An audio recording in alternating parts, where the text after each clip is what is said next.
Ahora, lo fácil es porque este libro es una maravilla, compañeros. Cuando decidimos sacar la nueva colección popular del fondo, dijimos, necesitamos libros que le vuelen las neuronas a un adolescente inteligente, que un lector adulto que dejó de leer los lea y se fascine, que un lector joven que lee habitualmente mucho diga, ah, caray, este es un descubrimiento, que un lector que no tiene el hábito de la lectura lo descubra. Y había varios temas que eran claros para la nueva colección popular, con libros de muy bajo precio. Creo que el libro que vamos a presentar no llega a los 60 pesos o por ahí de verdad. 65. Libros abajo de los 100 pesos. Porque contra lo que dicen los oligarcas, los pirurris y la aristocracia cultural, había que bajar el precio de los libros si queremos consolidar lectores.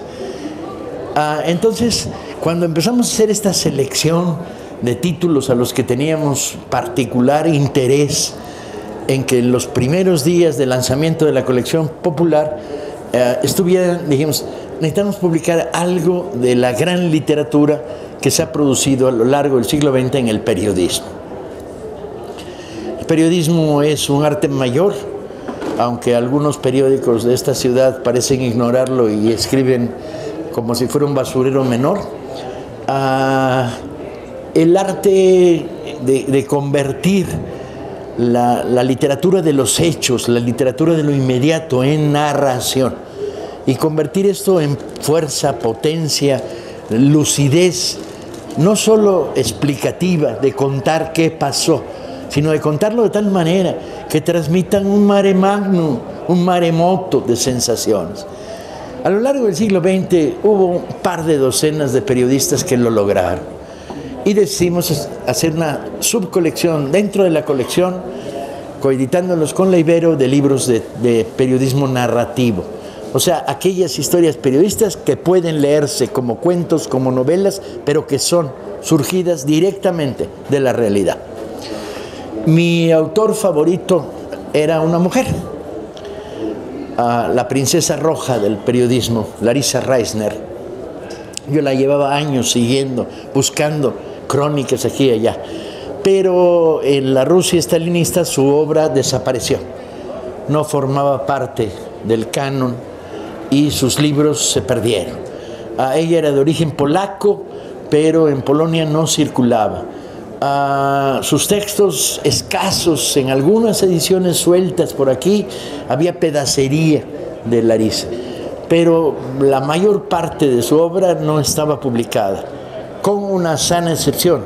La editorial Era había publicado en México uno de sus grandes libros, yo no diría que el mejor, pero uno de los mejores, que se llama Hamburgo en las barricadas. Entonces rescatamos los derechos de autor de Hamburgo en las barricadas, estaba agotado hace años, para publicar en la colección. Pero antes nos fuimos detrás de dos crónicas que componen este libro. Una de ellas se llama Sviansk, que es el nombre de un paradero sobre el río donde se confrontan el ejército blanco que combate la recién triunfante Revolución Rusa y la flota de los marinos del Volga que va hasta allá a combatir, y el tren rojo de Trotsky. Y junto con ellos va una jovencita periodista que además es ametralladorista, que se llama Larisa Reisner. Cuando uno recorre la biografía de Larisa y hace la crónica de esas batallas y explica por qué el miedo es terrible, pero el miedo a tener miedo es más terrible, y el impulso brutal de esta generación de obreros armados que defienden la primera fase de la Revolución de Octubre.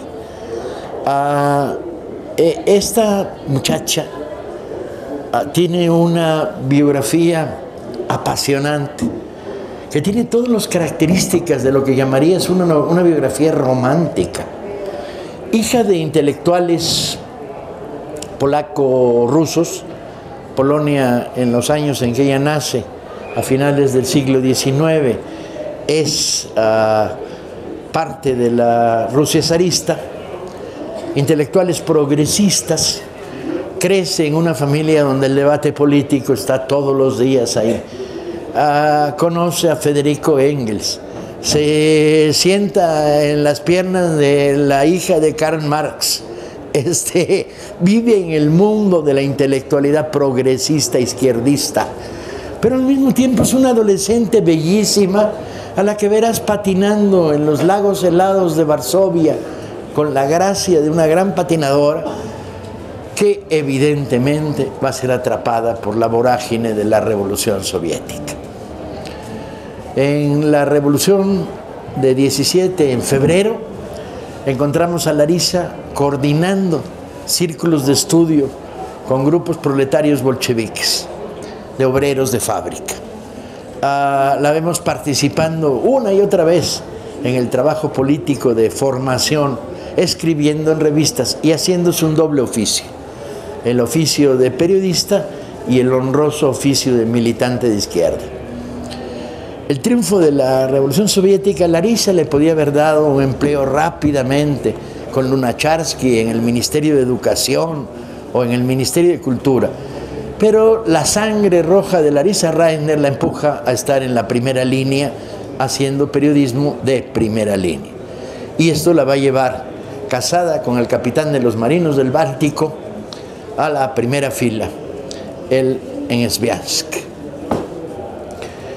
Ahí escribe la primera gran crónica, la primera de sus grandes crónicas.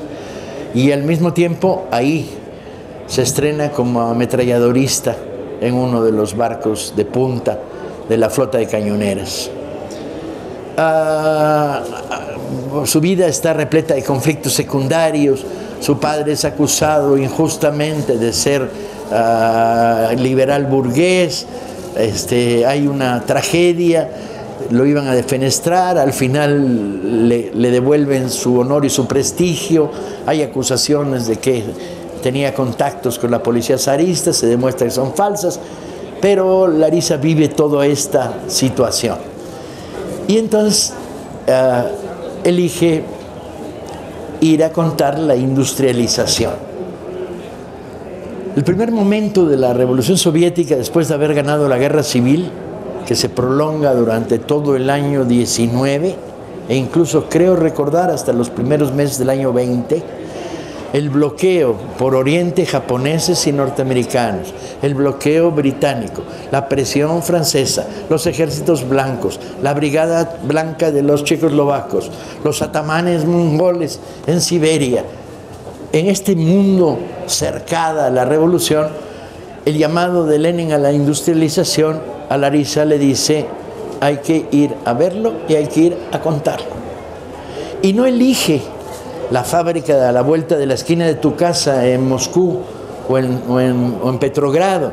No, se va a meter a las minas del Don, a ver a los mineros trabajando en situaciones de bajo cero, extrayendo carbón para potenciar la industria eléctrica. Se va a ver cómo se construye una central eléctrica derribando bosques, con obreros semimuertos de hambre, en condiciones laborales infames. Se va a ver a las mujeres de estas comunidades levantadas sobre la nada.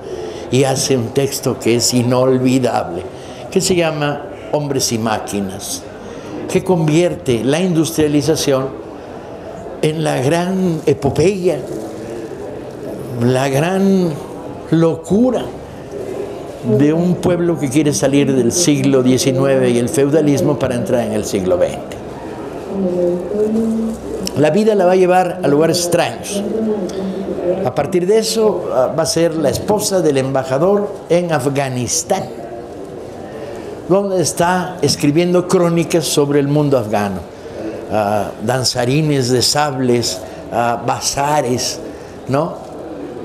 Y Afganistán no es cualquier cosa. Afganistán es el centro de un juego político complicado que Kipling llamó en su día el gran juego, porque ahí están los intereses imperiales ingleses que presionan desde la India, y Afganistán están la nueva revolución soviética influyendo sobre el nacionalismo panárabe o panoriental, y entonces está toda la atención, y va a ser vigilada estrechamente por los servicios secretos británicos. Su vida además entra en una vorágine de contradicciones por razones de celos con su marido, termina mal y los servicios secretos ingleses le montan una tremenda calumnia. Dicen que la bellísima princesa roja del periodismo sale en las noches desnuda, metida en un abrigo de astracán y pieles para ligarse soldados británicos. Cosa que, conociendo a Larisa, si lo hacía iba con pistola y pobre del soldado británico que se acercara. Pero la calumnia la desprestigia, Larisa tiene que regresar a la Unión Soviética y entonces no dice basta, sino dice dónde está el corazón de la revolución en estos momentos. Y el corazón de la revolución en esos momentos, 1923, está en Alemania, donde se ha producido una insurrección proletaria de obreros armados socialistas y comunistas en Hamburgo. Y Larisa viaja por Alemania, escribe varias crónicas sobre la Alemania de posguerra y hace algo más difícil todavía. En la clandestinidad busca a los dirigentes de la Revolución de Hamburgo, los encuentra y cuenta la historia de la Revolución de Hamburgo. El libro también vuelve a ser otro inmenso éxito y regresa a la Unión Soviética de nuevo, logrando sortear a los servicios secretos alemanes que la buscan para fumigársela. Larisa Rainer escribe bocetos de biografías de héroes clásicos. Es como si hubiera venido a México y se hubiera puesto a escribir sobre Guadalupe Victoria, el gran guerrillero de la Guerra de Independencia, o autores estatales de los que no conservamos hasta ahora, no hemos podido meter mano a estos materiales, bien sea porque se publicaron en revistas, bien porque quedaron inéditos. El caso es que contrae el tifus y muere en el 26, creo recordar. Si mi memoria falla, el libro no falla, no se preocupen. Su ataúd será cargado por 6 personas. La tremenda paradoja es que de los 6 que cargan el ataúd, 5 serán fusilados por Stalin en los siguientes 10 años. O sea, toda la izquierda bolchevique pasará por la máquina de picar carne del estalinismo que los destruye. Larisa se salva porque la muerte la salva. Para mí fue el descubrimiento de que el mejor periodista de principios de siglo no era solo John Reed, no era solo Egon Kisch, no era solo Upton Sinclair, no era solo la lista de los grandes que conocemos sus narraciones, que el gran periodista era una mujer y se llamaba Larisa Rainer. Y este es el primer libro, ¿fue el primero con que abrimos la colección popular? No. Lo primero dentro del periodismo. Sí, es el primero de la serie de periodismo dentro de la colección popular, porque fue el segundo de la colección, o el tercero. Sí. Primero Silvia Molina con Matamoros. ¿Cierto? Después Requiem por Teresa. Exactamente. Y el tercero Larisa Rainer. Y a partir de ahora va a estar a la venta, aquí en la puerta. Allá va a estar Larisa Rainer en la venta. Y Larisa no se los va a poder firmar. Y yo tampoco. Bueno, sí les puedo firmar porque el prólogo es mío. Y es mejor el prólogo que el rollo que me eché, porque trabajé meses en un prólogo mucho más grande que se publicó en uno de los cuadernos de Para Leer en Libertad. Esa es la historia. Muchas gracias. Y si tienen alguna pregunta y yo me sé la respuesta, con gusto se las contestaré.